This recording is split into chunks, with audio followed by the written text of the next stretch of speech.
ఆ ఏరియా నుంచి ఆమెను ఇంకొక సేఫ్ గురుకులానికో ఇంకొక సేఫ్ ప్లేస్కో షిఫ్ట్ చేసి ఆమె కాన్సన్ట్రేట్ చేసి చదువుకునేలాగా ఇప్పుడు వెంటనే చేయాలి.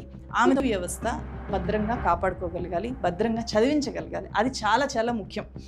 ఈ ఇన్సిడెంట్ జరగడానికి కూడా కారణం అదే కదా. ఆమె వల్నరబుల్ కండిషన్, ఆమె పేదరికం, ఆమెకి తల్లిదండ్రులు లేకపోవడం.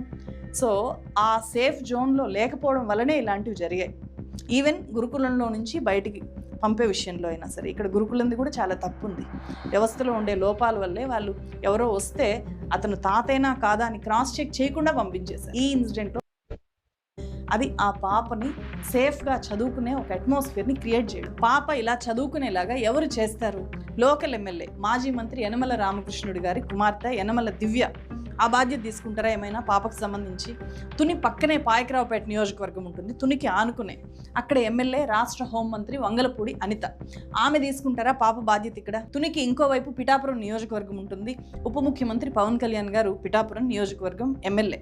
సో ఆయన ఏమైనా ఈ బాలిక చదువు బాధ్యతల్ని ఆమె సేఫ్గా ఉండేలాగా ఒక మంచి అట్మాస్ఫియర్ కల్పించే బాధ్యతల్ని తీసుకుంటారా? లేదా ఎక్స్లో పోస్ట్ చేసిన విధంగా విద్యాశాఖ మంత్రి నారా లోకేష్ గారు ఈ పాప బాధ్యతలు తీసుకుంటారా? ఇక్కడ బాధ్యత తీసుకోవడము అంటే 5 లక్షలో 10 లక్షలో పరిహారం ప్రకటించేసి ఇంకా మర్చిపోవడము, మేము గొప్ప న్యాయం చేసేసాము అని ఫీల్ అవ్వడం కాదు.